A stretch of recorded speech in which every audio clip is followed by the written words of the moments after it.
ಸಿದ್ದರಾಮಯ್ಯನವ್ರ ಸರ್ಕಾರ ಬಂದ್ಮೇಲೆ ನಮ್ಮ ಕ್ಷೇತ್ರಗಳ ಅಭಿವೃದ್ಧಿಗೆ ಹಣನೇ ಸಿಗ್ತಾ ಇಲ್ಲ ಅಂತ ಹೇಳ್ತಾರೆ. ನಿಮಗೂ ಆ ಥರ ಅನುಭವ ಆಗಿದೆ ಹೇಗೆ? ಯಾರು ಬಡವರು, ಯಾರು ಶೋಷಿತ ವರ್ಗದ ಜನರಿದ್ರು, ಯಾರು ಊಟಕ್ಕೆ ದುಡ್ಡಿಲ್ದಲೇ ಸಾಯ್ತಾ ಇದ್ರು, ಉದ್ಯೋಗ ಇಲ್ದಲೇ ಸಾಯ್ತಾ ಇದ್ರು, ಅಂಥವ್ರಿಗೆ ಆರ್ಥಿಕ ಸ್ಥೈರ್ಯ ತುಂಬಿಸೋ ದೃಷ್ಟಿನಲ್ಲಿ ಭಾಗ್ಯಗಳ ಪಂಚ ಗ್ಯಾರಂಟಿಗಳನ್ನ ಘೋಷಣೆ ಮಾಡಿದರು. ಈ ಕಾಂಗ್ರೆಸ್ನವರು ಏನು ಸಾಧನೆ ಮಾಡಿದ್ದಾರೆ? ರೋಡ್ಗಳ ಅಭಿವೃದ್ಧಿ ಆಗಿಲ್ಲ, ಒಂದು ಶಂಕುಸ್ಥಾಪನೆ ಆಗಿಲ್ಲ, ಒಂದು ಮೂಲಭೂತ ಸೌಲಭ್ಯಗಳ ಅಭಿವೃದ್ಧಿ ಆಗಿಲ್ಲ. ಇವ್ರ ಸಾಧನೆ ಏನು ಅಂತ ಕೇಳ್ತಾ ಇದ್ದಾರೆ. ಏನೇನು ಮೂಲಭೂತ ಸೌಕರ್ಯಗಳು ಮಾಡಬೇಕು ಅದೆಲ್ಲದನ್ನು ಮಾಡ್ತಾ ಇದ್ದಾರೆ. ಈ ನನ್ನ ಕ್ಷೇತ್ರಕ್ಕೆ ಉದಾಹರಣೆ, ನನ್ನ ಕ್ಷೇತ್ರಕ್ಕೆ ಒಂದು 100 ಬೆಡ್ಡೆಡ್ ಹಾಸ್ಪಿಟ್ಲ್ ಕೊಟ್ಟಿದ್ದಾರೆ. ಡಿ ಕೆ ಶಿವಕುಮಾರ್ ಮತ್ತು ಸಿದ್ದರಾಮಯ್ಯನವ್ರ ನೇತೃತ್ವದ ಸರ್ಕಾರ ಬಂದ ಮೇಲೆ ನಕ್ಸಲ್ ವಾಲಂಟಿಯರಾಗಿ ಬಂದು ಸರೆಂಡರ್ ಮಾಡಿಸುವಂಥ ಪ್ರಕ್ರಿಯೆ ಮಾಡಿರು. ಗ್ಯಾರಂಟಿ ಯೋಜನೆಗಳಿಗೆ ಮಿಶ್ರ ಪ್ರತಿಕ್ರಿಯೆ ಇತ್ತೀಚಿನ ದಿನಗಳಲ್ಲಿ ನಾವು ನೋಡ್ತಾ ಇದ್ದೀವಿ. ಬಹುಶಃ ಅದು ಭಾಗ್ಯ ಇಲ್ಲದೆ ಇನ್ನೂ ಹೆಚ್ಚು ಅಭಿವೃದ್ಧಿ ಮಾಡ್ಲಿಕ್ಕೆ ಸಾಧ್ಯ ಇತ್ತು, ಇಲ್ಲ ಅಂತ ನಾನು ಹೇಳೋದು. ಬಟ್ ಹಾಗೇನೆ ಜನರಿಗೂ ಆತ್ಮಸ್ಥೈರ್ಯ ತುಂಬ ಅಂತೂ ಆರ್ಥಿಕ ಶಕ್ತಿನೂ ಕೊಡಬೇಕಲ್ಲ, ಅದು ಸುತ್ತಿ ಬಳಸಿ ಮತ್ತು ಸರ್ಕಾರಕ್ಕೆ ಬರೋದು. ಸಿದ್ದರಾಮಯ್ಯನವ್ರು ಚೇಂಜ್ ಆಗ್ತಾರಾ ಅಂತ? ಈಗ ನಮ್ಮದು ಹೈಕಮಾಂಡ್ ನಿರ್ದೇಶನದ ಪ್ರಕಾರ ಎಲ್ಲ ನಡೀತದೆ. ಸಿದ್ದರಾಮಯ್ಯನವರು ಚೇಂಜ್ ಮಾಡಿದ್ರೆ ಸರ್ಕಾರಕ್ಕೆ ಆಪತ್ತಿದೆ ಅನ್ನುವಂಥ ಮಾತು ಇತ್ತೀಚಿನ ದಿನಗಳಲ್ಲಿ ಕೇಳಿ ಬರ್ತಾ ಇದೆ. ಅದು ನಿಜಾನಾ? ನಾವೆಲ್ಲ ಶಾಸಕರು ಕಾಂಗ್ರೆಸ್ ಪಕ್ಷದಿಂದ ಗೆದ್ದು ಬಂದಿರ ಅಂತ. ಹೈಕಮಾಂಡ್ ಏನು ಸೂಚನೆ ಕೊಡ್ತಾರೆ ಅದನ್ನು ಫಾಲೋ ಮಾಡುವಂಥ ಮನಸ್ಥಿತಿ ನಮ್ಮೆಲ್ಲ ಶಾಸಕರಿಗಿದೆ. ಹಾಗಾಗಿ ಹೈಕಮಾಂಡ್ ನಿರ್ದೇಶನ ಏನು ಕೊಡ್ತಾರೆ ಅದ್ರ ಪ್ರಕಾರ ನಾವು ನಡ್ತೀವಿ. ಅದು ಹೈಕಮಾಂಡಿಗೆ ಬಿಟ್ಟಿದ್ದು. ಸಿದ್ದರಾಮಯ್ಯನವರ ಕ್ಯಾಬಿನೆಟ್ ವಿಸ್ತರಣೆ ಆದರೆ ಅಥವಾ ರೀಶಫಲ್ ಆದರೆ ಟಿ ರಾಜೇಗೌಡರು ಸಚಿವ ಸ್ಥಾನದ ಆಕಾಂಕ್ಷಿನ? ಅದು ರಾಜ್ಯದ ನಾಯಕರಿಗೆ, ರಾಷ್ಟ್ರದ ಕಾಂಗ್ರೆಸ್ ಹೈಕಮಾಂಡಿಗೆ ಬಿಟ್ಟಿದ್ದು. ಸರ್, ಇನ್ನು ಶೃಂಗೇರಿ ವಿಚಾರಕ್ಕೆ ಬರೋಣ. ನಿಮ್ಮ ರಾಜಕೀಯ ವಿಚಾರಕ್ಕೆ ಬರೋದಾದರೆ, ತಾವು ಮಾತಾಡುವಾಗ ಒಂದು ಸಂದರ್ಭದಲ್ಲಿ ಹೇಳಿದ್ರಿ, ದತ್ತಮಾಲೆ ಹಾಕೊಂಡು ಆಳೋದ್ರಿಂದ ಅಥವಾ ದತ್ತಮಾಲೆ ಹಾಕೊಳ್ಳೋದ್ರಿಂದ ರೋಡ್ ಅಭಿವೃದ್ಧಿ ಆಗೋದಿಲ್ಲ, ಇನ್ನೊಂದು ಆಗೋದಿಲ್ಲ ಅಂತ ಹೇಳಿದ್ರಿ. ಯಾರನ್ನ ಕುರಿತು ಹೇಳಿದ್ರಿ ಅಂತ ಗೊತ್ತಾಗ್ಲಿಲ್ಲ. ಅಲ್ಲ, ನಾನು ಆ ಥರ ಹೇಳಿಲ್ಲ. ದತ್ತಮಾಲೆ ಹಾಕೋದ್ರಿಂದ ರೋಡ್ ಅಭಿವೃದ್ಧಿ ಆಗೋದಿಲ್ಲ ಅಂತ ಹೇಳಿಲ್ಲ. ಅದಕ್ಕೂ ಇದಕ್ಕೂ ಸಂಬಂಧ ಇಲ್ಲ. ಅದೊಂದು ಭಾವನಾತ್ಮಕ ವಿಚಾರ ಅದು. ಈಗ ಏನು ದತ್ತಪೀಠ ಅಲ್ಲಿ ಹಿಂದೆ ಭಾಳಷ್ಟು ಮುಸಲ್ಮಾನರು ಹೋಗಿ ಪೂಜೆ ಮಾಡ್ಕೊಂಡು ಬರ್ತಾಯಿದ್ರು, ಹಿಂದೂಗಳು ಹೋಗಿ ಬರ್ತಾಯಿದ್ರು. ದತ್ತ ಪಾದುಕೆನೂ ಕೂಡ ಅಲ್ಲಿ ಇದೆ. ಈಗ ಸರ್ಕಾರ ಮತ್ತು ನ್ಯಾಯಾಲಯ ಅಲ್ಲಿ ಇಬ್ಬರಿಗೂ ಮುಕ್ತ ಅವಕಾಶ ಕೊಟ್ಟಿದ್ದಾರೆ ಪೂಜೆ ಮಾಡೋದಕ್ಕೆ. ಅಲ್ಲಿ ಪಾದ್ರಿಗಳ ನೇಮಕನೂ ಕೂಡ ಆಗಿದೆ, ಅವರು ಕೂಡ ಪೂಜೆ ಮಾಡ್ತಾರೆ. ಈಗ ಹಿಂದೂ ಏನು ದತ್ತ ಪೂಜೆಗೋಸ್ಕರ ಅಲ್ಲಿ ಹಿಂದೂ ಅರ್ಚಕರನ್ನು ಕೂಡ ಒಂದು ನೇಮಕ ಮಾಡಿ ಅವರು ಕೂಡ ಪೂಜೆ ಮಾಡಿ ಹೋಗಿ ಬರ್ತಾ ಇದ್ದಾರೆ. ಅದೀಗೇನು ಅಂತ ಏನು ಅಂದ್ರೆ ಈಗೇನು ವಿವಾದ ಇಲ್ಲ, ಸೌಹಾರ್ದಯುತವಾಗಿದ್ದಾರೆ ನಡೀತಾ ಇದೆ. ಆಗಾಗ ವಿವಾದಕ್ಕೀಡಾಗುತ್ತಲ್ಲ, ಯಾಕೆ? ನೀವು ಅಲ್ಲಿ ರಾಜಕೀಯ ಲಾಭ ಪಡೆಯೋದಕ್ಕೋಸ್ಕರ ಪ್ರತಿಯೊಂದು ಚುನಾವಣೆಯಲ್ಲೂ ಅದನ್ನು ಬಳಸೋ ಅಂತ ಪ್ರಯತ್ನಗಳು ಆಗ್ತಾ ಇದ್ದಾವೆ. ಕೆಲವೊಮ್ಮೆ ಬಳಸಿ ಅದರಲ್ಲಿ ಯಶಸ್ಸನ್ನು ಕಂಡಿದ್ದಾರೆ. ವಿಶೇಷವಾಗಿ BJP-ಯವರ ಅಂತ ಕೆಲಸ ಮಾಡೋದು ಯಶಸ್ಸನ್ನ ಸಿಕ್ಕಿದೆ ಅವರಿಗೆ. ಬಟ್ ಈಗ ಜನರಿಗೆಲ್ಲ ಗೊತ್ತಾಗಿದೆ. ಸೊ ಜನರಂತವ್ರಿಗೆ ಪಾಠನೂ ಕಲಿಸಿದ್ದಾರೆ ಅಂತ ಹೇಳ್ತಾರೆ. ಹಾಗೆ ರಾಜೇಗೌಡರನ್ನ ಆಯ್ಕೆ ಮಾಡುವ ಮೂಲಕ ಈ ಸರಿ 5-5 ಗೆದ್ದಿದ್ವಲ್ಲ. ನಮ್ಮ ಚಿಕ್ಕಮಗಳೂರು ಜಿಲ್ಲೆಯಲ್ಲಿ 5-5 ಗೆದ್ದಿದ್ವಿ. ಹಿಂದೆ ಅದನ್ನ ಅವರು ಬಹಳ ಪ್ರಚೋದನೆ ಮಾಡಿ ಅದನ್ನು ದೊಡ್ಡೊಂದು ಇಶ್ಯೂ ಮಾಡಿ ಮೆರವಣಿಗೆ ಅವು ಏನೇನು ಬೇಕು ಅವರಿಗೆ ಲಾಭ ಆಗೋಂಥದನ್ನೆಲ್ಲ ಮಾಡಿದರು. ಬಟ್ ಅಲ್ಲಿಗ ಅಭಿವೃದ್ಧಿನೂ ಆಗಿದೆ, ರೋಡ್ಸ್ ಆಗಿದೆ ಚೆನ್ನಾಗಿ, ಎಲ್ಲ ರೀತಿಯ ವ್ಯವಸ್ಥೆಗಳು ಕೂಡ ಆಗ್ತಾ ಇದೆ. ಸಿಕ್ಕಾಪಟ್ಟೆ ಪ್ರವಾಸಿಗರು ಬರ್ತಾರೆ. ಅದೊಂದು ಪ್ರವಾಸಿ ತಾಣ ಆಗಿ ಹೊರಹೊಮ್ಮಬೇಕು. ನಮಗೆ ಗೊತ್ತಿದೆ, ಭಾರತ ಜಾತ್ಯತೀತ ರಾಷ್ಟ್ರ. ನಾವಿಲ್ಲಿ ಕುವೆಂಪುರವರೇ ಹೇಳಿದ್ದಾರೆ, ನಾಡಗೀತೆನಲ್ಲಿ ಹೇಳಿದ್ದಾರೆ, ಸರ್ವ ಜನಾಂಗದ ಶಾಂತಿಯ ತೋಟ, ಹಿಂದೂ, ಕ್ರೈಸ್ತ, ಮುಸಲ್ಮಾನ, ಪಾರ್ಸಿಕರ, ಜೈನ್ಯರ ಉದ್ಯಾನವ ಅಂತೇಳಿ. ಅದು ಆ ರೀತಿ ಇದ್ದರೆ ನಮ್ಮ ದೇಶಕ್ಕೆ ಭಾಳ ದೊಡ್ಡ ಭವಿಷ್ಯ ಇದೆ. ಯಾಕೆಂದರೆ ನಮ್ಮ ದೇಶದಲ್ಲೂ ಕೂಡ ಬೇರೆ ಬೇರೆ ಧರ್ಮೀಯರು ಬೇರೆ ಬೇರೆ ದೇಶಗಳಲ್ಲಿ, ಈಗ ಹೊರ ದೇಶಗಳಲ್ಲೂ ಕೂಡ ನಮ್ಮವ್ರು ಇದ್ದಾರೆ, ಇಂಡಿಯನ್ಸ್ ಬೇಕಾದಷ್ಟು, ಹಿಂದೂಗಳು ಬೇಕಾದಷ್ಟು ಜನ ಇದ್ದಾರೆ, ವರ್ಲ್ಡ್ ವೈಡ್ ಇದ್ದಾರೆ. ಅದರಲ್ಲೂ ಏನು Rajiv Gandhi science and technology ಅಭಿವೃದ್ಧಿ ಮಾಡಿದ ನಂತರ ಇವತ್ತು ನಮ್ಮ ದೇಶದ ಹಳ್ಳಿಯ ಮಕ್ಕಳು ಪ್ರಪಂಚದ ಮೂಲೆಗಳಲ್ಲಿ ಕೆಲಸ ಮಾಡುವಂಥ ಒಂದು ಅವಕಾಶ ಕಲ್ಪಿಸ್ಕೊಟ್ಟಿದ್ದ ಕೀರ್ತಿ ರಾಜೀವ್ ಗಾಂಧಿಯವರಿಗೆ, PV ನರಸಿಂಹರಾವ್ರಿಗೆ ಹೋಗ್ಬೇಕು. ಅದನ್ನು ಇವ್ರು ಯಾರು ಮಾತಾಡೋದೇ ಇಲ್ಲ. ಇವ್ರು ಬಂದಮೇಲೆ ಆ ರೀತಿ ವಾರ್ಫುಟ್ಟಲ್ಲಿ ಜಾಬ್ ಓರಿಯೆಂಟೆಡ್ ಯುವಕರಿಗೆ ಉದ್ಯೋಗ ಸೃಷ್ಟಿ ಮಾಡುವಂಥ ಯಾವುದೇ ಕಾರ್ಯಕ್ರಮವನ್ನು ರೂಪಿಸ್ಲಿಲ್ಲ. ಬರೀ ಮಾತಾಡ್ತಾರಷ್ಟೇ, ರೂಪಿಸಿಲ್ಲ. ಅದು ನೀವು ಅಲ್ಲಿಯವರಾಗಿರೋದ್ರಿಂದ ನಾನು ಒಂದು ಪ್ರಶ್ನೆ ಕೇಳ್ತೀನಿ. ಈ ಬಾಬಾ ಬುಡನ್ಗಿರಿ ಮತ್ತು ದತ್ತಪೀಠ ಇದು ವಿವಾದದ ಹಿನ್ನೆಲೆ ಏನು? ಯಾಕೆ ವಿವಾದಕ್ಕೊಳಗಾಯಿತು? ಈಗ ನೀವು ಅಧಿಕಾರಕ್ಕೆ ಬಂದಲ್ಲಿ ಇಂಥದ್ದೇನೂ ಇಲ್ಲ. ಈಗ ಈ ಹಿಂದೆ ನಾವು ಮಾಧ್ಯಮಗಳಲ್ಲಿ ನಾವು ವರದಿ ಮಾಡುವಂಥ ಸಂದರ್ಭದಲ್ಲಿ ಇದು ಆಗಾಗ ಏನು ಮೇಲಕ್ಕೆ ಬರ್ತಾನೆ ಇರುತ್ತೆ ಈ ವಿಚಾರ. ಅದು ಅದೊಂದು ಭಾವನಾತ್ಮಕ ಕೇಂದ್ರ ಅದು. ಅಲ್ಲಿ ದತ್ತಪೀಠ ಇರೋವಂಥದ್ದು ಕೂಡ ಸತ್ಯ, ದರ್ಗಾ ಇರೋವಂಥದ್ದು ಕೂಡ ಸತ್ಯ. ಮುಂಚೆ ಮುಸಲ್ಮಾನರು ಹೆಚ್ಚು ಹೋಗ್ತಾ ಇದ್ರು. ಅದು ಬರ್ತಾ ಬರ್ತಾ ಬರ್ತಾ ರಾಜಕೀಯ ಹಿನ್ನೆಲೆ ಪಡ್ಕೊಂಡ ನಂತರ ಹಿಂದೂಗಳು ಜಾಸ್ತಿ ಹೋಗ್ತಾ ಇದ್ರು. ಈಗ ಎರಡೂ ಧರ್ಮೀಯರು ಹೋಗ್ತಾ ಇದ್ದಾರೆ, ಬರ್ತಾ ಇದ್ದಾರೆ, ಏನು ಇಶ್ಯೂಸ್ ಇಲ್ಲ. ಒಂದ್ ಅರ್ಥದಲ್ಲಿ ಹೇಳೋದಾದ್ರೆ ಸಿ ಟಿ ರವಿ ಅವರಂದ್ರು ದತ್ತಮಾಲೆ ಶೋಭಾಯಾತ್ರೆ ಅಭಿಯಾನ ಅಂತ ತಿಳ್ಕೊಂಡು ಅವರು ಶುರು ಮಾಡ್ತಾನೆ ಇದ್ರು ಅವಾಗೆಲ್ಲ. ಸೊ ಇದನ್ನೆಲ್ಲ ನೋಡಿದಾಗ ನಿಮ್ಗೆ ಏನು ಅನಿಸ್ತಿತ್ತು ಅವಾಗ? ನೀವಿನ್ನೂ ಅವಾಗ ಶಾಸಕರಾಗಿರ್ಲಿಲ್ಲ ಅಂತ ಅನ್ಸಲ್ಲ? ಅದು ಕೆಲವೊಮ್ಮೆ ನಾನು ಮೊದಲೇ ಹೇಳಿದೆ ನಿಮಗೆ, ರಾಜಕೀಯ ಲಾಭಕ್ಕೋಸ್ಕರ ಮಾಡಿದರು. ಬಟ್ ಎಲ್ಲರೂ ಏನು ಸೌಹಾರ್ದ ವಾತಾವರಣ ಏನು ನಿರ್ಮಾಣ ಆಗಬೇಕಿತ್ತು ಅಲ್ಲಾಗಿದೆ. ಎರಡೂ ಧರ್ಮೀಯರು ಹೋಗಿ ಬರ್ತಾ ಇದ್ದಾರೆ. ಅದಲ್ಲದೆ ಬೇರೆ ಬೇರೆ ಧರ್ಮದವರು ಕೂಡ, ಅದು ಕ್ರಿಶ್ಚಿಯನ್ ಇರ್ಬೋದು, ಜೈನರು ಇರ್ಬೋದು, ಸಿಖ್ರು ಇರ್ಬೋದು, ಅವರು ಕೂಡ ಆ್ಯಸ್ ಎ ಪ್ರವಾಸಿ ತಾಣ ಅಂತ ಬಂದು ಹೋಗ್ತಾ ಇರೋಂಥದ್ದು ಕೂಡ ಈಗ ನಾವು ನೋಡ್ತಾ ಇದ್ದೀವಿ. ಈಗ ಸಿದ್ದರಾಮಯ್ಯನವ್ರ ಸರ್ಕಾರ ಇದೆ, ನಿಮ್ಮದೇ ಸರ್ಕಾರ ಇರುವಂಥದ್ದು. ಶೃಂಗೇರಿ ಅಭಿವೃದ್ಧಿಗೆ ಶಾಸಕರಾದ ತಾವು ಏನು ಕನಸುಗಳನ್ನು ಹೊತ್ಕೊಂಡಿದ್ರಿ? ತಾವು ಈಗ 2 ಬಾರಿ ಶಾಸಕರಾಗಿದ್ದೀರಿ, ಏನೆಲ್ಲ ಯೋಜನೆಗಳನ್ನು ಹಮ್ಮಿಕೊಂಡಿದ್ರಿ ಸರ್ ಶೃಂಗೇರಿ? ವಿಶೇಷವಾಗಿ ಶೃಂಗೇರಿ ಜಗತ್ ಪ್ರಸಿದ್ಧ ಶಾರದಾಂಬೆ ಇರೋವಂಥದ್ದು, ವಿದ್ಯಾದೇವತೆ ಅಂತಲೇ ಏನು ಹೆಸರು ಮಾಡಿದ್ವಿ, ಶಾರದಾ ದೇವಿ ದೇವರಿರೋ ಅಂಥ ಜಾಗ ಅದು. ಮತ್ತು ಅಲ್ಲಿರೋಂಥ ಇಬ್ಬರು ಗುರುಗಳಿದ್ದಾರೆ, ಅದು ಭಾಳ ಹಿಂದಿನಿಂದ. ಈಗ ಇಬ್ಬರು ಗುರು ಇದ್ದಾರೆ, ವಿಧುಶೇಖರ ಭಾರತಿ ಶ್ರೀಗಳಿದ್ದಾರೆ, ಆಮೇಲೆ ಭಾರತೀ ಶ್ರೀಗಳು ಕೂಡ ಇದ್ದಾರೆ. ಅವರು ಯಾವುದೇ ರಾಜಕೀಯ ಮಾಡೋ ಅಂಥ ಗುರುಗಳಲ್ಲ. ಸನಾತನದ ರಕ್ಷಣೆಗೆ, ಉಳುವಿಗೆ ಇಡೀ ತಮ್ಮೆಲ್ಲ ಸಂಪೂರ್ಣ ಜೀವನವನ್ನೇ ಅಲ್ಲಿ ಉಡುಪಾಗಿಟ್ಟು ಕೆಲಸ ಮಾಡ್ತಿದ್ದಾರೆ. ಇದೇ ರೀತಿ ಬೇರೆ ಧರ್ಮದ ಗುರುಗಳು ಕೂಡ ಮಾಡ್ತಾಯಿದ್ದಾರೆ. ಹಿಂದುತ್ವ, ಸನಾತನ ಧರ್ಮವನ್ನು ಉಳಿಸೋ ಅಂಥದಕ್ಕೆ ಜೊತೆಗೆ ಬೇರೆ ಬೇರೆ ಕೆಲವು ರಾಜಕೀಯಗಳಿಂದ ಲಾಭಗಳನ್ನು ಕೂಡ ಪರೀತಾರೆ. ಬಟ್ ಅಲ್ಲಿ ಆ ಶೃಂಗೇರಿಲಿ ಆ ರೀತಿಯೇ ಇಲ್ಲ. ಹಾಗಾಗಿ ಅದೊಂದು ಜಗತ್ ಪ್ರಸಿದ್ಧ ಕೇಂದ್ರ ಶೃಂಗೇರಿ ವಿಧಾನಸಭಾ ಕ್ಷೇತ್ರ. ಭಾಳಷ್ಟು ಶಾಸಕರು ಹೇಳೋದನ್ನು ನಾನು ಕೇಳಿಸ್ಕೊಂಡಿದ್ದೀನಿ, ಖಾಸಗಿಯಾಗಿ ಆಪ್ತ ರೆಕಾರ್ಡ್ ಅಥವಾ ಆಪ್ತ ವಲಯದಲ್ಲಿ ಮಾತಾಡೋದು ಕೇಳಿದ್ದೀನಿ. ನಮ್ಮ ಕ್ಷೇತ್ರಗಳ ಅಭಿವೃದ್ಧಿಗೆ ಹಣನೇ ಸಿಗ್ತಾ ಇಲ್ಲ ಅಂತ ಹೇಳ್ತಾರೆ. ನಿಮಗೂ ಆ ಥರ ಅನುಭವ ಆಗಿದೆ? ಹಾಗೆ ಇಲ್ಲ, ಕೊಡ್ತಾ ಇದ್ದಾರೆ. ಯಾಕೆಂದರೆ ತಮಗೆ ಗೊತ್ತಿದೆ, ಕೋವಿಡ್ ಸಂದರ್ಭದಲ್ಲಿ ಇಡೀ ದೇಶ ಅಲ್ಲ, ಪ್ರಪಂಚ ಅಲ್ಲ, ರಾಜ್ಯಗಳೆಲ್ಲ ತತ್ತರಿಸಿ ಹೋಗಿದ್ದು. ಕಷ್ಟ ಕಾಲದಲ್ಲಿ ಯಾರೂ ಸಹಾಯಕ್ಕೆ ಬರಲಿಲ್ಲ. ಎಷ್ಟೋ ಜನ ಬಡವರು ಊಟ ಇಲ್ದಲೇ ಸತ್ತಂಥದ್ದು, ಮೆಡಿಸಿನ್ ಇಲ್ದಲೇ ಸತ್ತಂಥದ್ದು, ಆಕ್ಸಿಜನ್ ಸಿಗ್ತಲೇ ಸತ್ತಂಥ ಅನೇಕ ಉದಾಹರಣೆಗಳಿದ್ದಾವೆ. ಒಂದು ರೀತಿ ಬೈದಲೇ ತುಂಬ ಜನ ಸತ್ತೋಗ್ಬಿಟ್ರು, ಹಾಸ್ಪಿಟ್ಲ್ಗಳಲ್ಲಿ ಬೆಡ್ ಸಿಗ್ತಿರ್ಲಿಲ್ಲ. ಈಗ ನನಗೂ ಅನುಭವ ಆಗಿದೆ. ನನಗೂ 2 ಸರಿ ಕೋವಿಡ್ ಬಂದು ನನಗೆ ಅನುಭವ ಆಗಿರೋದ್ರಿಂದ ಹೇಳ್ತೇನೆ. ಆ ನೋವು ನನಗೂ ಕೂಡ ಇವತ್ತು ಕೂಡ ಇದೆ. ಅವತ್ತು ಸರ್ಕಾರ ಭಾಳ ದೊಡ್ಡ ಮಟ್ಟದಲ್ಲಿ ಸ್ಪಂದಿಸ್ಬೇಕಿತ್ತು. ಅದಾದ ನಂತರ ಪೂರಕವಾಗಿ ಎಲ್ಲ ವಾತಾವರಣಗಳು ನಿರ್ಮಾಣ ಆದವು. ಆ ಸಂದರ್ಭದಲ್ಲಿ ಏನು ಜನ ಎಲ್ಲೂ ಕೂಲಿ ಇರಲಿಲ್ಲ, ಹೋಗಿರಲಿಲ್ಲ, ಟ್ರಾನ್ಸ್ಪೋರ್ಟೇಷನ್ ಇರಲಿಲ್ಲ, ಮನೆಯಿಂದ ಹೊರಗಡೆ ಹೋಗೋಕ್ಕೆ ಅವಕಾಶ ಇರಲಿಲ್ಲ, ತುಂಬ ರಿಸ್ಟ್ರಿಕ್ಷನ್ಸ್ ಇತ್ತು. ನಾವುಗಳೆಲ್ಲ ವೈಯಕ್ತಿಕವಾಗಿ ಫುಡ್ ಕಿಟ್ಟು ಅವು ಇವೆಲ್ಲ ಮಾಡದೆ ಕೊಟ್ಟು ಸರ್ಕಾರ ಅವರಿಗೆ ಏನೇನು ಕೊರತೆ ಇದೆ ಅದನ್ನು ಸಪ್ಲೈ ಮಾಡೋಂಥ ಕೆಲಸಗಳನ್ನ ಮಾಡಲಿಲ್ಲ. ನನ್ನ ಪ್ರಶ್ನೆ ಅದಲ್ಲ, ಸಿದ್ದರಾಮಯ್ಯನವ್ರ ಸರ್ಕಾರ ಅಲ್ಲಿಗೆ ಬರ್ತೀನಿ. ಹಾಗಾಗಿ ಇವತ್ತು ಅನಿವಾರ್ಯವಾಗಿ ಯಾರು ಬಡವರು, ಯಾರು ಶೋಷಿತ ವರ್ಗದ ಜನರಿದ್ರು, ಯಾರು ಊಟಕ್ಕೆ ದುಡ್ಡಿಲ್ದಲೇ ಸಾಯ್ತಾ ಇದ್ರು, ಉದ್ಯೋಗ ಇಲ್ದಲೇ ಸಾಯ್ತಾ ಇದ್ರು, ಅಂಥವ್ರಿಗೆ ಆರ್ಥಿಕ ಸ್ಥೈರ್ಯ ತುಂಬಿಸೋ ದೃಷ್ಟಿನಲ್ಲಿ ಪಂಚ ಗ್ಯಾರಂಟಿಗಳನ್ನ ಘೋಷಣೆ ಮಾಡಿದರು. ಕಾರಣ ಹಿನ್ನೆಲೆ ಅದಕ್ಕೆ ಕೋವಿಡಲ್ಲಿ ತತ್ತರಿಸೋದಂಥವರಿಗೆ ಆತ್ಮಸ್ಥೈರ್ಯ ತುಂಬಬೇಕು ಅಂತೇಳಿ ನಮ್ಮ ಸಿದ್ದರಾಮಯ್ಯನವ್ರ ನೇತೃತ್ವದ ಸರ್ಕಾರ, ನಮ್ಮ ಕೇಂದ್ರದಲ್ಲಿ ಸೋನಿಯಾ ಗಾಂಧಿ, ರಾಹುಲ್ ಗಾಂಧಿ, ಮಲ್ಲಿಕಾರ್ಜುನ ಖರ್ಗೆ ಅವರ ಒಂದು ಮಾರ್ಗದರ್ಶನದೊಟ್ಟಿಗೆ ಭಾಗ್ಯಗಳನ್ನ ಘೋಷಣೆ ಮಾಡಿದರು.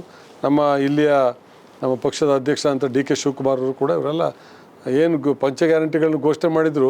ಚುನಾವಣಾ ಪೂರ್ವ ನಮಗೆ ಗೊತ್ತಿರಲಿಲ್ಲ ಇಷ್ಟೊಂದು ದುಡ್ಡು ಸರ್ಕಾರ ಕೊಡ್ತಾರ ಭಾಗ್ಯಗಳಿಗೆ. ಸುಮಾರು 55-60 ಸಾವಿರ ಕೋಟಿ ಪ್ರತಿ ವರ್ಷ. ಈಗ ನನ್ನ ಕ್ಷೇತ್ರಕ್ಕೆ ಸಂಬಂಧಪಟ್ಟಾಗೆ ಶೃಂಗೇರಿ ವಿಧಾನಸಭಾ ಕ್ಷೇತ್ರಕ್ಕೆ 255 ಕೋಟಿ ರೂಪಾಯಿ ಪ್ರತಿ ವರ್ಷ ಬರ್ತಾ ಇದೆ. ಅದ್ರ ಜೊತೆಗೆ ಅಭಿವೃದ್ಧಿಗೂ ಕೂಡ ಕೊಡ್ತಾ ಇದ್ದಾರೆ. ಬಹುಶಃ ಅದು ಭಾಗ್ಯ ಇಲ್ಲದೆ ಇನ್ನೂ ಹೆಚ್ಚು ಅಭಿವೃದ್ಧಿ ಮಾಡ್ಲಿಕ್ಕೆ ಸಾಧ್ಯ ಇತ್ತು, ಇಲ್ಲ ಅಂತ ನಾನು ಹೇಳೋದಿಲ್ಲ. ಬಟ್ ಹಾಗೇನೆ ಜನರಿಗೂ ಆತ್ಮಸ್ಥೈರ್ಯ ತುಂಬ ಅಂತೂ ಆರ್ಥಿಕ ಶಕ್ತಿನೂ ಕೊಡಬೇಕಲ್ಲ, ಅದು ಸುತ್ತಿ ಬಳಸಿ ಮತ್ತು ಸರ್ಕಾರಕ್ಕೆ ಬರೋದು. ಅಂದ್ರೆ ತಾವು ಹೇಳಿದ್ರಿ ಈ ಪಂಚ ಗ್ಯಾರಂಟಿ ಯೋಜನೆಗಳು ಇರ್ಲಿಲ್ಲ ಅಂತಂದ್ರೆ ಇನ್ನೂ ಹೆಚ್ಚಿನ ಅನುದಾನ ನಮಗೆ ಸಿಗ್ತಾ ಇತ್ತು ಅನ್ನುವಂತ ಮಾತನ್ನು ಹೇಳ್ತಾ ಇದ್ರಿ. ಆದ್ರೆ ಪಂಚ ಗ್ಯಾರಂಟಿ ಯೋಜನೆಗಳಿಗೆ ಮಿಶ್ರ ಪ್ರತಿಕ್ರಿಯೆ ಇತ್ತೀಚಿನ ದಿನಗಳಲ್ಲಿ ನಾವು ನೋಡ್ತಾ ಇದೀವಿ. ಅಂದ್ರೆ ಇದು ಬೇಕಾಗಿರಲಿಲ್ಲ, ಅನುಕೂಲಸ್ಥರಿಗೆ ಬಸ್ ಫ್ರೀ ಮಾಡುವಂಥದ್ದು ಬೇಕಾಗಿರಲಿಲ್ಲ, 200 ಯೂನಿಟ್ ವಿದ್ಯುತ್ ಫ್ರೀ ಕೆಲವರಿಗೆ ಬೇಕಾಗಿರಲಿಲ್ಲ. ಇದನ್ನ ಎಲ್ರಿಗೂ ಯಾಕೆ ಕೊಡಬೇಕಾಗಿತ್ತು? ಅದರಲ್ಲೂ ಕೂಡ ಸಾರ್ವಜನಿಕರ ಈ ಒಂದು ತೆರಿಗೆ ಹಣ ಪೋಲಾಗುವಂತಾಗಿದೆ ಅನ್ನುವಂಥ ಮಾತು ಇತ್ತೀಚಿನ ದಿನಗಳಲ್ಲಿ ಕೇಳಿ ಬರ್ತಾ ಇದ್ದಾವೆ. ಇದನ್ನ ಕೇಳಿದಾಗ ನಿಮ್ಗೆ ಏನು ಅನಿಸುತ್ತೆ? ಯಾರು ಮಾತಾಡ್ತಾರೋ ಅವರೇ ಬಳಸ್ಕೊಂತಿರೋದನ್ನ. ಅವರಾಗಿ ವಾಲಂಟಿಯರ್ ಆಗಿ ಸರೆಂಡರ್ ಮಾಡೋದಕ್ಕೆ ಅವಕಾಶ ಇದೆ. ಏನು ಮಾಡ್ಬೇಕು? ಈಗ ನಾವೆಲ್ಲ ವಾಲಂಟಿಯರ್ ಆಗಿ ಸರೆಂಡರ್ ಮಾಡಿದ್ವಿ. ನಾವು ಯಾವುದೇ ಬೆನಿಫಿಟ್ ತಾಣ್ತಿಲ್ಲ ಸರ್ಕಾರದಿಂದ 1 ರೂಪಾಯಿ.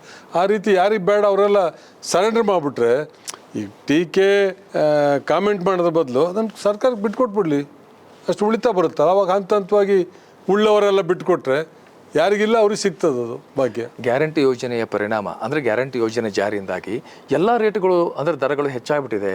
ಪೆಟ್ರೋಲ್ ಆಗಿರ್ಬೋದು, ಬಸ್ ಟಿಕೆಟ್ ಆಗಿರ್ಬೋದು, ದಿನಸಿ ವಸ್ತುಗಳಾಗಿರ್ಬೋದು, ಎಲ್ಲವೂ ಸಿದ್ದರಾಮಯ್ಯ ಸರ್ಕಾರ ಹೆಚ್ಚಿಸ್ಬಿಟ್ಟು ಅನ್ನೋ ಮಾತು ಕೇಳಿ ಬರ್ತದೆ. ಸಿದ್ದರಾಮಯ್ಯ ಸರ್ಕಾರ ಹೆಚ್ಚಿರೋದಲ್ಲ, ಅದು ಎಲ್ಲದೂ ಡಿಪೆಂಡ್ಸ್ ಅಪಾನ್ ಟ್ರಾನ್ಸ್ಪೋರ್ಟೇಷನ್. ಯಾಕೆ ಪೆಟ್ರೋಲು, ಡೀಸೆಲ್ಲು, ಗ್ಯಾಸ್ ಬೆಲೆ ಯಾಕೆ ಜಾಸ್ತಿ ಆಯಿತು?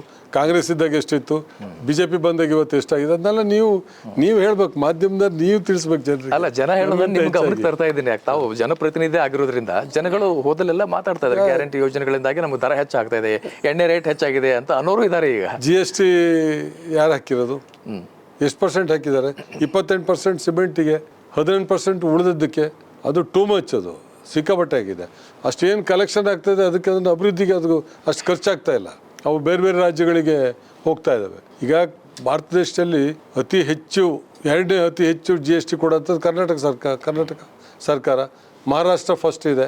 ಅದನ್ನು ನಮಗೆ ವಾಪಸ್ ಅಟ್ಲೀಸ್ಟ್ ಯಾವ ರಾಜ್ಯ ಅಭಿವೃದ್ಧಿ ಆಗಿಲ್ಲ ಅಲ್ಲಿ ಸಮ್ ಪರ್ಸೆಂಟೇಜ್ ಕೊಡಲಿ, ಅದಕ್ಕೆ ನಮ್ಮ ತಕರಾರಿಲ್ಲ. ಇದು ಅಖಂಡ ಭಾರತ ಅಭಿವೃದ್ಧಿ ಆಗಬೇಕು ಅನ್ನೋದು ನಮ್ಮದು, ನಮ್ಮ ಕಾಂಗ್ರೆಸ್ನಗರ ಚಿಂತನೆಯೂ ಕೂಡ. ಅದು ಇವ್ರು ಆಗಲ್ಲ, ಪಕ್ಷಪಾತ ಆಗ್ತಾ ಇದೆ. ನಾವು ಕೊಟ್ಟಂಥ ತೆರಿಗೆ ನಮಗೆ ಅಭಿವೃದ್ಧಿಗೆ ಒಂದು ಸ್ವಲ್ಪನಾದ್ರು ಕೊಡಬೇಕಲ್ಲ. ಅದು ಅವ್ರು ಕೊಡ್ತಾ ಇರ್ತದ್ದು ಭಾಳ ಕಡಿಮೆ, ತೃಣ. ಈಗ ಪ್ರತಿಪಕ್ಷದವ್ರು ಹೇಳ್ತಾ ಇದ್ದಾರೆ, ನೀವು ಇತ್ತೀಚೆಗೆ ಹೊಸಪೇಟೆಯಲ್ಲಿ 2 ವರ್ಷದ ಹಿನ್ನೆಲೆಯಲ್ಲಿ ಸಾಧನಾ ಸಮಾವೇಶವನ್ನು ಮಾಡಿದ್ರಿ. ಈ ಕಾಂಗ್ರೆಸ್ನವರು ಏನು ಸಾಧನೆ ಮಾಡಿದ್ದಾರೆ? ರೋಡ್ಗಳ ಅಭಿವೃದ್ಧಿ ಆಗಿಲ್ಲ, ಒಂದು ಶಂಕುಸ್ಥಾಪನೆ ಆಗಿಲ್ಲ, ಒಂದು ಮೂಲಭೂತ ಸೌಲಭ್ಯಗಳ ಅಭಿವೃದ್ಧಿ ಆಗಿಲ್ಲ. ಇವ್ರ ಸಾಧನೆ ಏನು ಅಂತ ಕೇಳ್ತಾ ಇದ್ದಾರೆ. ಎಲ್ಲ ಏನೇನು ಮೂಲಭೂತ ಸೌಕರ್ಯಗಳು ಮಾಡಬೇಕು ಅದೆಲ್ಲದನ್ನು ಮಾಡ್ತಾ ಇದ್ದಾರೆ. ಈಗ ನನ್ನ ಕ್ಷೇತ್ರಕ್ಕೆ ಉದಾಹರಣೆ, ನನ್ನ ಕ್ಷೇತ್ರಕ್ಕೆ ಒಂದು 100 ಬೆಡ್ಡೆಡ್ ಹಾಸ್ಪಿಟ್ಲ್ ಕೊಟ್ಟಿದ್ದಾರೆ. ಭಾಳ ವರ್ಷಗಳ ಪ್ರಯತ್ನ ಆಗಿರಲಿಲ್ಲ. ಒಂದು 50 ಬೆಡ್ಡೆಡ್ ಹಾಸ್ಪಿಟ್ಲು ಕೊಟ್ಟಿದ್ದಾರೆ. ಸ್ವಲ್ಪ ನಕ್ಸಲ್ ಚಟುವಟಿಕೆ ಎಲ್ಲ ಇತ್ತು, ಹಾಗಾಗಿ ಇವತ್ತು ಅದನ್ನು ಕೂಡ ನಮ್ಮ ಸರ್ಕಾರ ಬಂದ ಮೇಲೆ, DK ಶಿವಕುಮಾರ್ ಮತ್ತು ಸಿದ್ದರಾಮಯ್ಯನವ್ರ ನೇತೃತ್ವದ ಸರ್ಕಾರ ಬಂದ ಮೇಲೆ ನಕ್ಸಲ್ ವಾಲಂಟಿಯರಾಗಿ ಬಂದು ಸರೆಂಡರ್ ಮಾಡಿಸುವಂಥ ಪ್ರಕ್ರಿಯೆ ಮಾಡಿದರು. ಕೋಟ್ಯಾಂತರ ರೂಪಾಯಿ ಹಣ ಸರ್ಕಾರ ವಿನಿಯೋಗ ಮಾಡ್ತಾಯಿತ್ತು ಸೆಕ್ಯೂರಿಟಿಗೆ. ಪ್ರವಾಸಿಗರು ಬರೋದಕ್ಕೆ ಹೆದರ್ತಾ ಇದ್ರು, ಶೃಂಗೇರಿ ಪ್ರವಾಸಿ ತಾಣ. ಈಗ ಅದನ್ನೆಲ್ಲ ಸರೆಂಡರ್ ಮಾಡಿಸಿ ಆ ಭಾಗದ ಅಭಿವೃದ್ಧಿಗಳು ಕೂಡ ಕೆಲಸ ಆಗ್ತಾಯಿದೆ. ಆ್ಯಕ್ಚುಲಿ ಏನು ಟ್ರೈಬಲ್ ಏರಿಯಾಕ್ಕೆ ವಿಶೇಷ ಪ್ಲ್ಯಾನನ್ನು ಘೋಷಣೆ ಮಾಡಿ ಅವರಿಗಲ್ಲಿ ಮೂಲಭೂತ ಸೌಕರ್ಯ ಕೊಡೋ ಅಂಥದ್ದು, ರಸ್ತೆ, ಸೇತುವೆಗಳು, ಜಮೀನು ಮಂಜೂರಾತಿ. ಈಗ ಕಾಂಗ್ರೆಸ್ ಸರ್ಕಾರ ಫಾರೆಸ್ಟ್ ರೈಟ್ ಆ್ಯಕ್ಟ್ ಅಂತ ಒಂದು ತಂದರು ಮನಮೋಹನ್ ಸಿಂಗ್. ಅದು ಅವರಿಗೆ ಬಡವರಿಗೆ ಭೂಮಿ ಕೊಡೋ ಅಂಥ ಒಂದು ಕಾಯ್ದೆ. 10 ಎಕರೆವರೆಗೆ ಆ ಭೂಮಿ ಮಂಜೂರು ಮಾಡಿಕೊಡ್ಬೇಕು. ಬಲಾತ್ಕಾರವಾಗಿ ಒಕ್ಕಲು ಏರಿಸಬಾರ್ದು ಅವರನ್ನು. ಸುಮಾರು ಕಾನೂನು ರೂಪಿಸಿ ಅಲ್ಲೆಲ್ಲ ಒಳ್ಳೆ ಕೆಲಸಗಳು ಆಗ್ತಾ ಇದ್ದಾವೆ. ಇನ್ನೂ ಆಗಬೇಕು ಅನ್ನೋದರಲ್ಲಿ ನಂದು ತಮ್ಮ ಮಾತಿಗೆ ಸಹಮತ ಇದೆ. ಪಬ್ಲಿಕ್ ನೆಕ್ಸ್ಟ್ ನಮ್ಮ ವಾಹಿನಿಯ ಮೂಲಕ ನಾವು ಜನರ ಬಳಿ ಹೋಗಿ ಒಂದು ರಿಯಾಲಿಟಿ ಚೆಕ್ ಮಾಡುವಂಥ ಕಾರ್ಯಕ್ರಮವನ್ನು ಹಮ್ಮಿಕೊಂಡಿದ್ದೀವಿ. ಪ್ರತಿಯೊಂದು ಮತಕ್ಷೇತ್ರಗಳು, ಅದರಲ್ಲೂ ಕೂಡ ಕಾಂಗ್ರೆಸ್ ಮತಕ್ಷೇತ್ರಗಳನ್ನು ನಾವು ಹೋಗಿ ವಿಸಿಟ್ ಮಾಡ್ತಾ ಇದ್ದೀವಿ ನಮ್ಮ ತಂಡದ ವತಿಯಿಂದ. ಅಲ್ಲಿ ಜನರನ್ನು ನಾವು ಮಾತಾಡ್ತಾ ಇದ್ದೀವಿ. ಅಂದರೆ ಕಾಂಗ್ರೆಸ್ ಸರ್ಕಾರ 2 ವರ್ಷ ಪೂರೈಸಿದೆ, ಕಾಂಗ್ರೆಸ್ ಸರ್ಕಾರ ಪಾಸಾ ಫೇಲಾ ಅಂತ ಕೇಳ್ತಾ ಇದ್ವಿ. ಮಿಶ್ರ ಪ್ರತಿಕ್ರಿಯೆ ಬರ್ತಾ ಇದೆ, ತಾವೇನು ಹೇಳ್ತೀರಿ? ಖಂಡಿತ ಪಾಸ್ ಆಗಿದೆ, ಅದರಲ್ಲೇನು ಯಾವುದೇ ಅನುಮಾನ ಬೇಡ. ರಾಜಕೀಯಕ್ಕೆ ಅವರು ಇವರು ಟೀಕೆ ಮಾಡ್ಬೋದು ಬಿಟ್ಟರೆ, ನೀವು ಅವ್ರಿಗೆ ಆಯಿತು ಅವ್ರಿಗೆ ನಾಳೆ ಸ್ಟೇಟ್ಮೆಂಟ್ ಕೊಡೋಕೆ ಹೇಳಿ, ನಮ್ಗೆ ಯಾರಿಗೂ ಈ ಭಾಗ್ಯಗಳು ಬೇಡ, ಅಭಿವೃದ್ಧಿ ದುಡ್ಡು ಕೊಡೋದು ಹಣನ ಅಂತ ಹೇಳಿದರೆ ಅದು ಹೇಳೋಕ್ಕೆ ರೆಡಿ ಇಲ್ಲ ಅವರು. ಎಲ್ಲ ರಾಜಕೀಯ ಲಾಭಕ್ಕೋಸ್ಕರ ಟೀಕೆ ಬಿಟ್ಟರೆ ನಮ್ಮ ಸರ್ಕಾರ ಒಳ್ಳೆ ಕೆಲಸ ಮಾಡ್ತಾರೆ. ಯಾವುದರಲ್ಲಿ ಕಾಂಗ್ರೆಸ್ ಸರ್ಕಾರ ಪಾಸ್ ಆಗಿದೆ ನಿಮ್ಮ ಪ್ರಕಾರ? ಎಲ್ಲದರಲ್ಲೂ.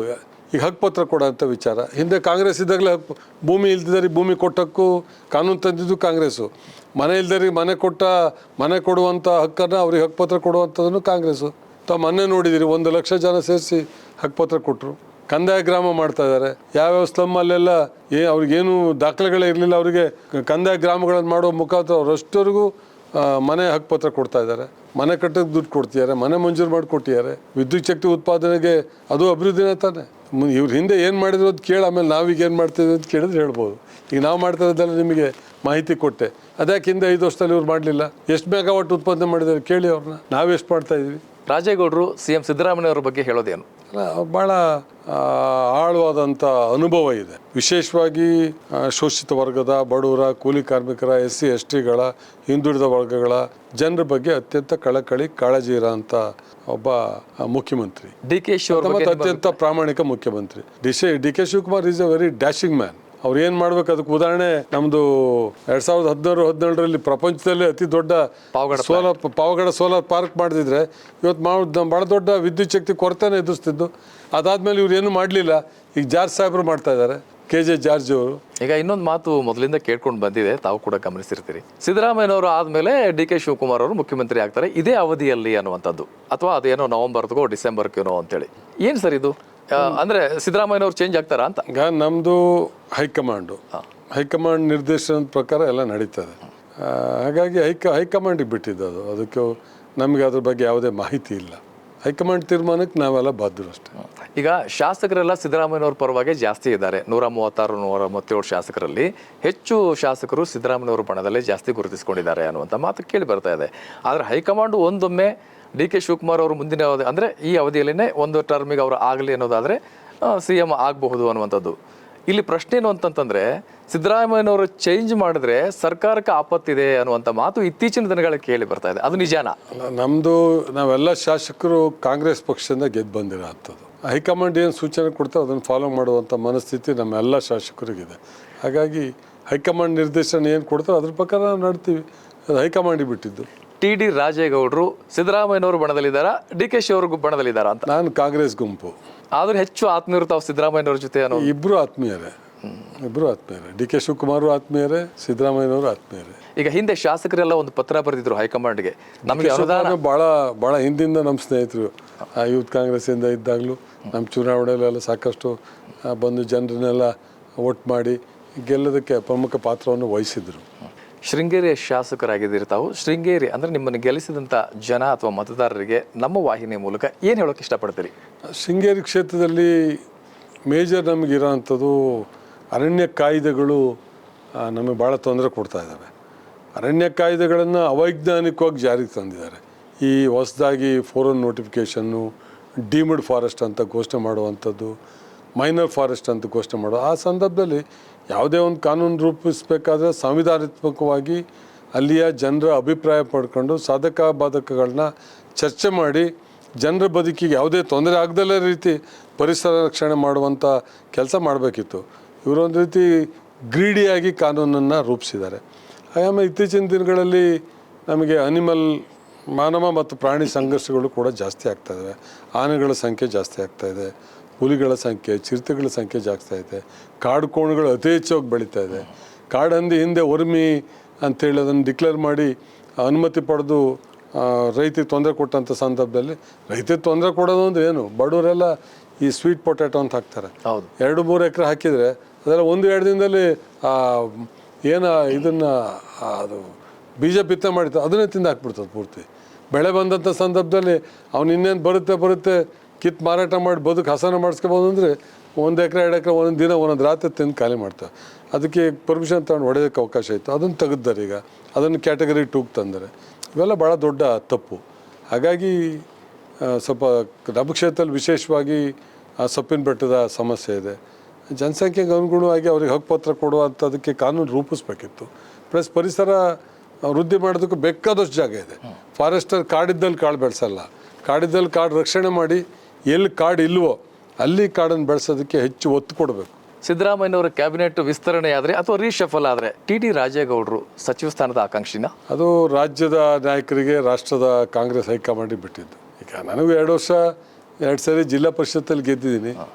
1 ಸರಿ ಜಿಲ್ಲಾ ಪರಿಷತ್ತಲ್ಲಿ ಅಧ್ಯಕ್ಷ ಆಗಿದ್ದೆ. ನಮ್ದು 23ನೇ ಸ್ಥಾನದಲ್ಲಿತ್ತು ಜಿಲ್ಲಾ ಪರಿಷತ್. ನಾನು ಅಧ್ಯಕ್ಷ ಆದಾಗ ಕೇವಲ 1 ವರ್ಷದಲ್ಲಿ 2ನೇ ಸ್ಥಾನಕ್ಕೆ ತಂದೆ. ಅದು 1ನೇ ಸ್ಥಾನಕ್ಕೆ ಬರೋದು ಇಡೀ ರಾಜ್ಯದಲ್ಲಿ. ಆ ರೀತಿ ಕೆಲಸ ಮಾಡಿದ್ದೀವಿ. ಯಾಕೆ ಬರಲಿಲ್ಲ ಅಂದರೆ ಒಂದು ಇಂಜಿನಿಯರ್ ಕಳಪೆ ಕಾಮಗಾರಿ ಮಾಡಿಸ್ತಾಯಿದ್ರು. ಯಾವುದೋ ಒಂದು ಐಟಮ್ ಹಾಕಬೇಕಿತ್ತು, ರೋಡ್ ಮಾಡ್ಬೇಕಾದ್ರೆ ಹಾಕ್ತಾ ಇರಲಿಲ್ಲ. ಅದನ್ನು ಪತ್ತೆ ಹಚ್ಚಿ ಅವ್ರನ್ನ ಸಸ್ಪೆಂಡ್ ಮಾಡೋದು. ಆವಾಗ ನಮಗೆ 8 ಕೋಟಿ ರೂಪಾಯಿ ಬಿಲ್ ಪಾವತಿ ಆಗೋದು ತಡೆ ಆಯಿತು.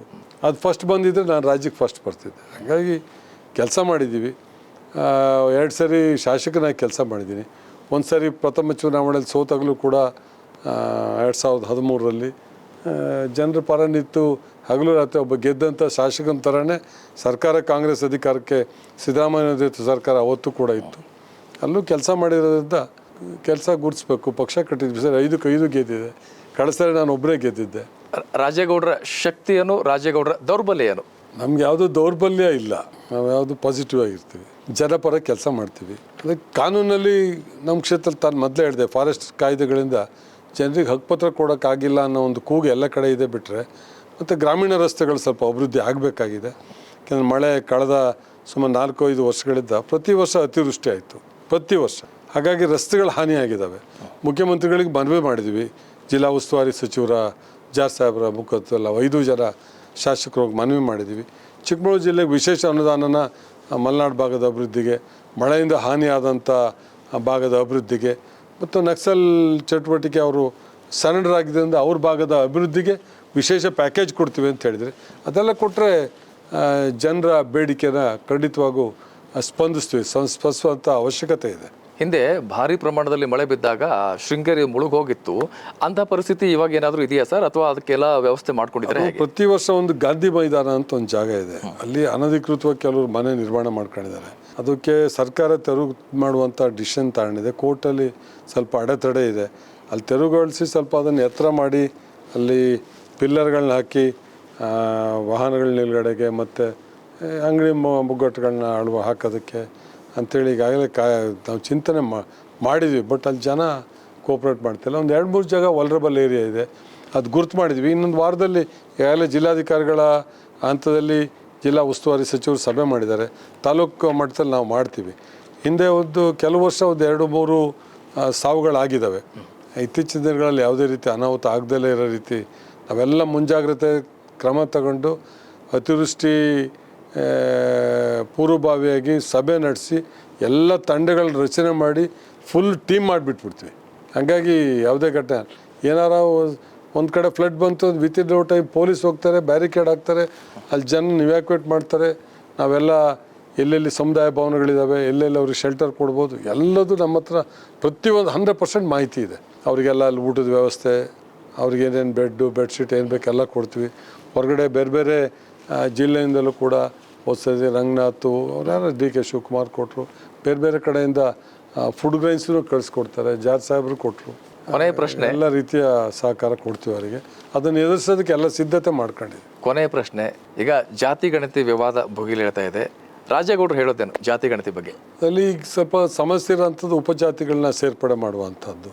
ಈಗ ಒಕ್ಕಲಿಗ ಅಂದ್ಕೂಡಲೇ ಸಬ್ ಕಾಸ್ಟ್ ತುಂಬ ಇದ್ದಾವೆ, ಲಿಂಗಾಯತ ಅಂದರೂ ಸಬ್ ಕ್ಯಾಸ್ಟ್ಗಳು ತುಂಬ ಇದ್ದಾವೆ, ಬೇರೆ ಬೇರೆ ಜಾತಿಗಳು SC STಗಳಲ್ಲೂ ಆ ಸಬ್ ಕ್ಯಾಸ್ಟ್ಗಳು, ಅವನ್ನೆಲ್ಲ ಒಟ್ಟು ಸೇರಿಸಿ ಒಂದು ಸರಿಯಾದ ಒಂದು ಅಧ್ಯಯನ ಮಾಡಿ ಜಾತಿವಾರು ಕರೆಕ್ಟಾಗಿ ಲೆಕ್ಕ ಇದೆ ರಾಜ್ಯದಲ್ಲಿ. ಆವಾಗ ಜಾತಿವಾರು ಎಲ್ಲದಕ್ಕೂ ಮಾನ್ಯತೆ ಕೊಡೋದಕ್ಕೆ ಅದು ಸಹಾಯ ಆಗ್ತದೆ. ಬಟ್ ಅದು ಪಾರದರ್ಶಕವಾಗಿರಬೇಕು. ಆ ರೀತಿ ಮಾಡೋದಕ್ಕೆ ಎಲ್ಲ ಪ್ರಯತ್ನಗಳನ್ನ ಮುಖ್ಯಮಂತ್ರಿಗಳು ಮಾಡ್ತಾ ಇದ್ದಾರೆ.